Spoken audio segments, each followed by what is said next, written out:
सातारा नगर परिषदेच्या नुकत्याच पार पडलेल्या निवडणुकीत साताराच्या राजेंनी बहुमताने विजय मिळवला। या विजयामागे सातारा शहरातील दिव्यांग बांधवांचा खंबीर पाठिंबा होता। आता या पाठिंब्याचे रूपांतर न्यायात व्हावे अशी ठाम आणि भावनिक मागणी दिव्यांग बांधवांकडून होत आहे।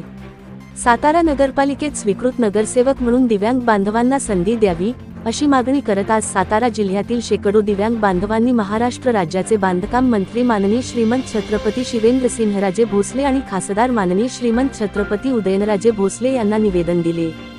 सातारा शहरातील दिव्यांगांच्या हक्कांचा बुलंद आवाज म्हणून ओळख असलेले सामाजिक कार्यकर्ते श्री अजय पवार यांना स्वीकृत नगरसेवक म्हणून संधी द्यावी अशी जोरदार मागणी यावेळी करण्यात आली। दिव्यांगांच्या प्रश्नांवर केवळ भाषणे न करता प्रत्यक्ष रस्त्यावर उतरून संघर्ष करणारा कार्यकर्ता म्हणून अजय पवार यांची ओळख आहे। दिव्यांग अनुदान, शासकीय सवलती, रोजगार, आरोग्य सुविधा यासाठी त्यांनी वेळोवेळी आंदोलन, पाठपुरावा आणि थेट नेत्यांशी संवाद साधून दिव्यांगांना न्याय मिळवून दिला आहे। आजपर्यंत सातारा नगरपालिकेत सामाजिक, सांस्कृतिक, कला क्षेत्रातील विविध मान्यवरांना स्वीकृत नगरसेवक म्हणून संधी देण्यात आली। मात्र दिव्यांग समाजाचे प्रश्न मांडण्यासाठी सभागृहात स्वतः दिव्यांग प्रतिनिधी असणे ही काळाची गरज आहे अशी भावना दिव्यांग बांधवांनी व्यक्त केली। आमच्यासाठी लढणारा, आमच्यातलाच माणूस सभागृहात हवा अशी स्पष्ट भूमिका मांडत अजय पवार यांना संधी द्यावी अशी अपेक्षा दिव्यांग बांधवांनी व्यक्त केली।